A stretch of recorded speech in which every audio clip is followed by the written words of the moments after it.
जिस मकसद के लिए हम एकत्रित हुए हैं, कांग्रेस पार्टी के जयकारा के नारा लगाएंगे और उसके बाद में हम अपनी बात को प्रारंभ करेंगे। कांग्रेस पार्टी मुट्ठी बंद करके जोर से आवाज आना चाहिए, नाभि से और अंतरात्मा से, ताकि हमारे कार्यकर्ताओं को लगे कि लोकसभा की तैयारी के लिए हम कमर कस के तैयार हो चुके हैं और इन भाजपाइयों को लगे कि अब हम दूर हो जाए, क्योंकि मैदान कांग्रेसियों ने संभाल लिया है। कांग्रेस पार्टी, कांग्रेस पार्टी, भारत देश की रक्षा कौन करेगा?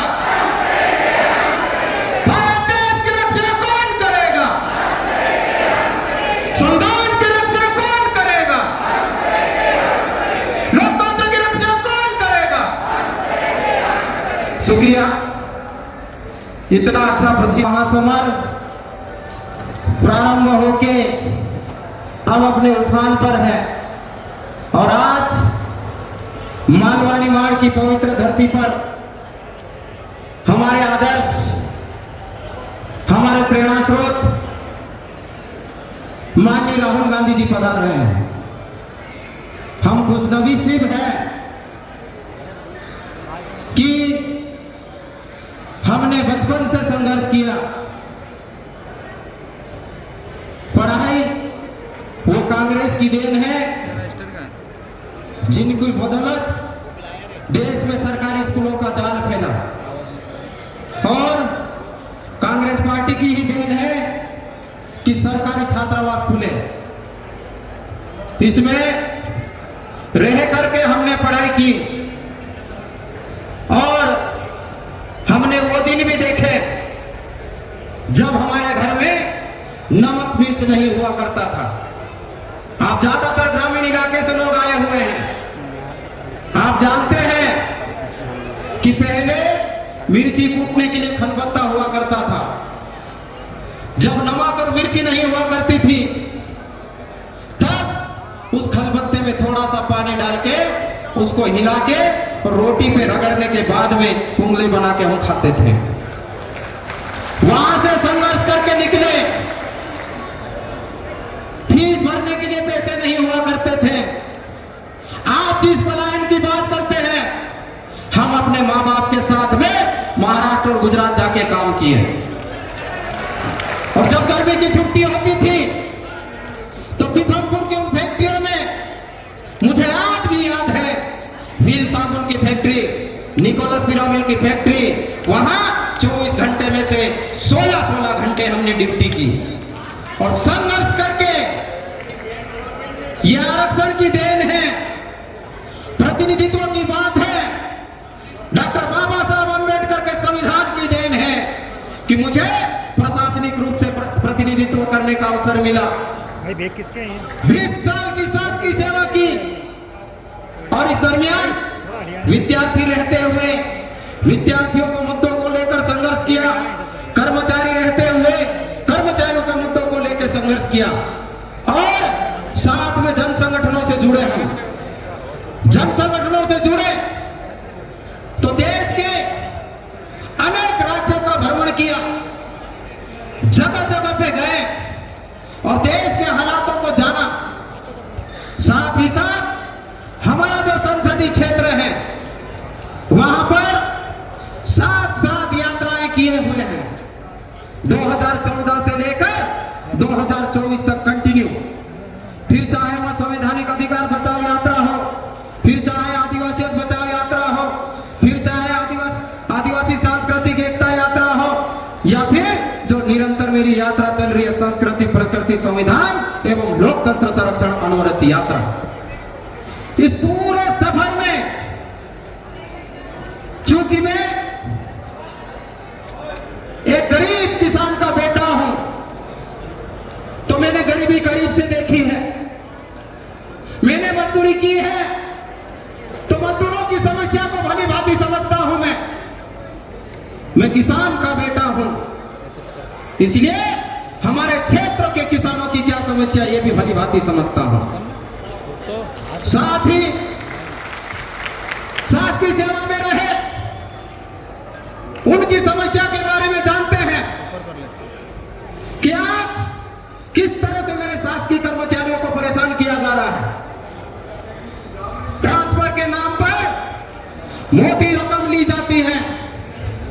टेस्टिंग के नाम पर मोटी रकम ली जाती है और दबाव डाल के मजबूरी वक्त साइन करवाई जाती है, हम अच्छी तरीके से जानते हैं। साथ ही हमारे जो आदिवासी भाई हैं उनके साथ में किस प्रकार का जुर्म हो रहा है हम जानते हैं। संविधान में 5वीं और 6ठी अनुसूची का उल्लेख है, लेकिन जमीन पे उसका अमल नहीं है, उसके नियम नहीं बने हैं। पैसा कानून के नाम पे नियम बनाते हैं, हमारा लोगों को छलते हैं, लेकिन वो पैसा कानून के नियम नहीं है, वो पंचायती राज अधिनियम के धारा 29 के क का विस्तार है। ये पढ़े लिखे लोग ठीक से समझते हैं, लेकिन अब आदिवासी युवा जाग चुका है, पढ़ा लिखा है, समझदार है। हम लोगों को जो एक समय हुआ करता था, आप दारू के बदले, पैसे के बदले और मुर्गों के बदले वोट लिया करते थे, वो जमाने से हम बाहर निकल सके युवा इस देश का। हम उनके भलावे में आने वाले नहीं हैं। और आप देखिए, मैं विचलित था, नौकरी छोड़ने से पहले मैं विचलित था। कोरोना काल में मजदूरों का दर्द हमने देखा है, किस तरह से मेरे समाज के लोग मुंबई में हो, केरला में हो, दक्षिण भारत में किस तरह से संघर्ष कर रहे थे। मुझे मालूम है, झाबुआ के 150 लोग जहां वहां पे थाने में 1 महीने तक अनाज के लिए संघर्ष कर रहे थे, उनको हमारे कार्यकर्ताओं के बलबूते पे वहां पे पाला पोसा और वहां से गाड़ियां करवा के राजपीपला तक लाए और राजपीपला से गाड़ियां करके हम झाबुआ तक पहुंचाए। हमको मालूम है उनका दर्द किस प्रकार का है। तो अब जो विचलित था, आप खेर कुंडी में एक मेरे भाई को ठीक है सजा दिया, उसका कानून है, कानून का काम है सजा देने का। जेल के अंदर पीट पीट के मारने का अधिकार आपको किसने दिया? नेमावर में 5 लोगों को मार के 10 फीट गड्ढे में गाड़ने का अधिकार आपको किसने दिया? आपको मना नीमच में एक मेरे आदिवासी भाई को पीक पग से बांध करके खींच के मार डालने का अधिकार किसने दिया? मणिपुर में मेरी माता बहनों को निर्वस्त्र करके घुमाने का अधिकार आपको किसने दिया? यह सब घटनाएं मुझे विचलित कर रही थी। जब किसान आंदोलन करते हैं, 3 काले कानून का विरोध करते हैं, उस टाइम पे आप रास्ते में कीले गाड़ते हो और गोलियों की बौछार करते हो, 700 से ज्यादा किसानों की हत्या कर डालते हो, फिर तुम किसानों की बात करते हो। ये घटना मुझे विचलित कर रही थी। मैं व्यथित था, मैं परेशान था, आखिर करे क्या हम इनके लिए। इसलिए मैंने तय किया कि इस देश में माननीय राहुल गांधी जी जब देश को जोड़ने का काम कर रहे थे और देश में 1947 में संविधान लागू हुआ, देश को जोड़ने का काम किया, देश की एकता और अखंडता स्थापित हुई, लेकिन आज भी भौगोलिक रूप से, सामाजिक रूप से, सांस्कृतिक रूप से और राजनीतिक रूप से मेरा भारत देश बिखरा हुआ है। धीरे धीरे संगठित हुआ। संगठित देश में इस देश के चालाक शासक और भाजपा के हुक्मरानों ने इस देश में नफरत फैलाने का काम किया, इस देश में जातिवाद फैलाने का काम किया, इस देश में उन्माद मचाने का काम किया। ऐसे हालात में मेरे देश के मेरे प्रेरणा स्रोत माननीय राहुल गांधी जी इस देश को जोड़ने के लिए जब इस देश में उनकी आवाज को दबाया जा रहा था, चाहे इलेक्ट्रॉनिक मीडिया हो, प्रिंट मीडिया हो, सबने उनकी आवाज को दबाया, उनको गलत ढंग से प्रस्तुत किया गया। माननीय राहुल गांधी जी ने फैसला किया, मैं जननायक हूं, जनसेवक हूं और वास्तव में जननायक में उनको सैल्यूट करता हूं। उन्होंने जब बात नहीं की, तब फैसला किया कि मैं पैदल पूरे भारत को नाप दूंगा। तब कन्याकुमारी से कश्मीर तक की पैदल यात्रा भारत जोड़ो की और देखा देश के कोने कोने में घूम के एक एक जन की बात समझी, चाहे ऑटो रिक्शा, ट्रक ड्राइवर हो, हम्माल हो, मजदूर हो, किसान हो, सरकारी कर्मचारी हो, व्यापारी हो, सबकी समस्या को जाना और पाया कि इस देश में आम जनता के साथ में न्याय नहीं हो रहा। इसलिए माननीय राहुल गांधी जी ने भारत जोड़ो न्याय यात्रा का आयोजन किया और मणिपुर से मुंबई तक का रास्ता तय कर लिया। इस दरमियान जो अनुभव है आप लोग देखिएगा, आप भाजपा का घोषणा पत्र देख लीजिएगा, भाजपाइयों के भाषण को उठा के देख लीजिएगा। देश की आम जनता के मुद्दे गायब है, शिक्षा के मुद्दे, स्वास्थ्य के मुद्दे, सड़क के, पानी के, बिजली के,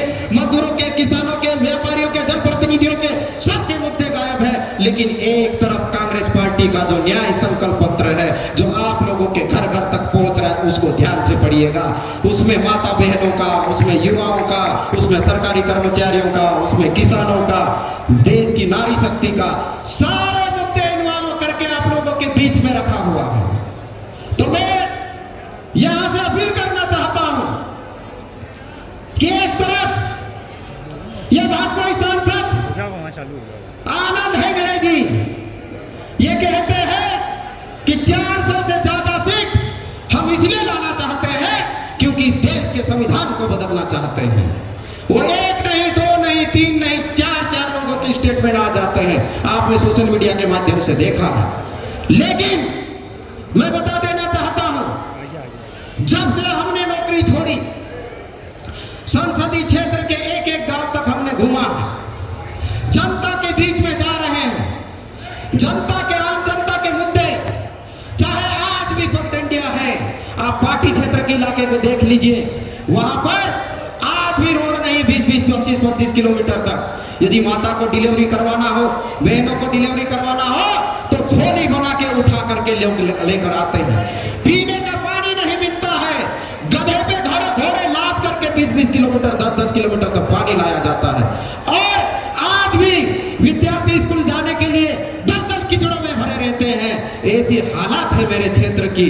तो मैं अपील करना चाहता हूं, यदि वास्तव में तुम भारत माता के सपूत है, इस देश के रक्षक है, भारत देश के संविधान की रक्षा करना चाहते हैं, लोकतंत्र की रक्षा करना चाहते हैं, तो एक गरीब ईमानदार आदिवासी किसान के बेटे को एक बार समर्थन देके देखिएगा। हम आपके लिए दिन रात एक करेंगे। वो जो माननीय गजेंद्र पटेल जी हैं, पिछले 5 साल से मुझे ईमानदारी से बताइएगा, आप लोगों के गांव में आए क्या? आपके क्षेत्र में सांसद निधि से काम करवाए क्या? आपकी बात तो दिल्ली के सदन में उठाए क्या? मेरा भाई है लेकिन नकली आदिवासी है। वो विश्व आदिवासी दिवस आप लोग मनाते हो, उसको लाने वाली टीम हमारी है। उसका विरोध करने वाला कौन है बताइए आप लोग? गजेंद्र पटेल जी। फिर आदिवासियों का विरोध करने वाला कौन है? गजेंद्र पटेल जी। वनवासी कौन कहता है आपको?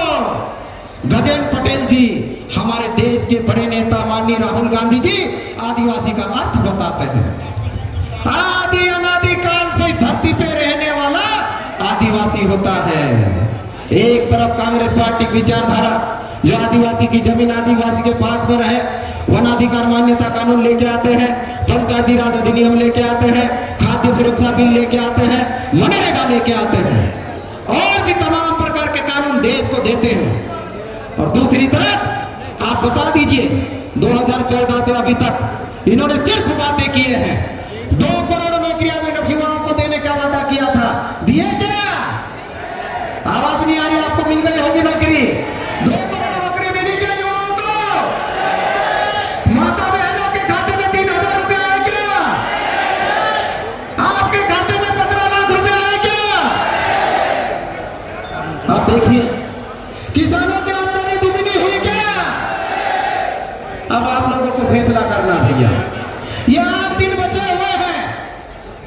इन 8 दिन में जितने लोग आए हैं पूरे मेरे परिवार के, लोकसभा क्षेत्र के, आप लोग निकल जाइए फील्डों पे बदलाव के लिए, क्योंकि हम आए सिर्फ बदलाव के लिए। देश में नई राजनीति माननीय राहुल गांधी जी के साथ में करने के लिए, और देश में नया काम करने के लिए हमारे इस मंच के जो लोग बैठे हुए मेरे आदरणीय सम्मानीय, उनके मार्गदर्शन में, निर्देशन में काम करने के लिए आए हैं। आप लोगों से हाथ जोड़ के विनती है, 8 दिन का समय आप हमको दीजिए, बाकी 5 साल का समय आपका गुलाम बन के काम करने के लिए बंदा तैयार है। अब आधी रात को हमको याद करना, क्योंकि हमने अपना पूरा जीवन समाज और देश के नाम पे समर्पित कर दिया है। मेरे बच्चे इंदौर में रहते हैं, मेरा परिवार मेंढियापानी में रहता है, मैं अकेला आपकी सेवा में सेवा में रहता हूं, आपके लिए हर समय हाजिर जवाब रहूंगा। दूसरी जो बात है, आपके जो मुद्दे सदन में कभी चर्चा नहीं होते हैं, हम हमारी पार्टी कांग्रेस पार्टी के नेतृत्व में, हमारे सीनियर नेताओं के नेतृत्व में एक एक बात को सदन में पूरी ताकत के साथ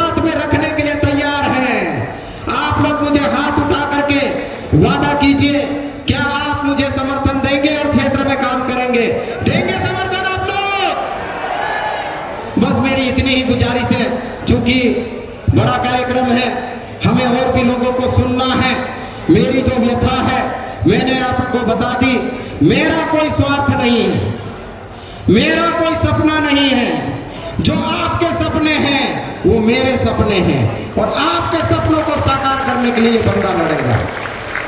और एक मेरा जो सपना है, देश में एक दाढ़ी वाला बाबा है बोले, सूट और बूट में रहता है बोले वो, और कभी आम जनता की बात नहीं करता है, अडानी और अंबानी के इशारे पे चलता है बोले वो, और विदेशों में बहुत ज्यादा घूमता है बोले, और सिर्फ झूठ कर बोलता है। और उन बाबाओं के नुमाइंदे, उनके जो आगे पीछे ढोने वाले, वो चुनाव में वादा करते हैं तो क्या कहते, पूछते जनता पूछते तो क्या कहते हो, ये तो चुनावी जुमला था कहते हैं ना। तो उसके सामने जाके 56 इंच का सीना है बोले उसका, मैं देखना चाहता हूं कितना बड़ा सीना है। उसके सीने पे बैठ के मूंग डालना चाहता है एक बार सदन में जाके। तो आप लोगों ने मेरी बात को ध्यान से सुना, मैं आपका शुक्रिया अदा करता हूं, और माता लाल भाई फुल भाई का आशीर्वाद चाहता हूं, आपको भी आशीर्वाद मिले, और इस देश को बचाने की लड़ाई में, संविधान को बचाने की लड़ाई में, लोकतंत्र को बचाने की लड़ाई में, और मजदूर की लड़ाई, किसान की लड़ाई, व्यापारी की लड़ाई, सरकारी कर्मचारी की लड़ाई, और देश की आम जनता की लड़ाई में आप लोग साथ देंगे। और ये जो प्रेस वाले सामने खड़े हैं, इनकी भी लड़ाई लड़ने के लिए हम तैयार हैं। इसलिए आप लोगों से मेरी पुनः हाथ जोड़ के विनती है कि आप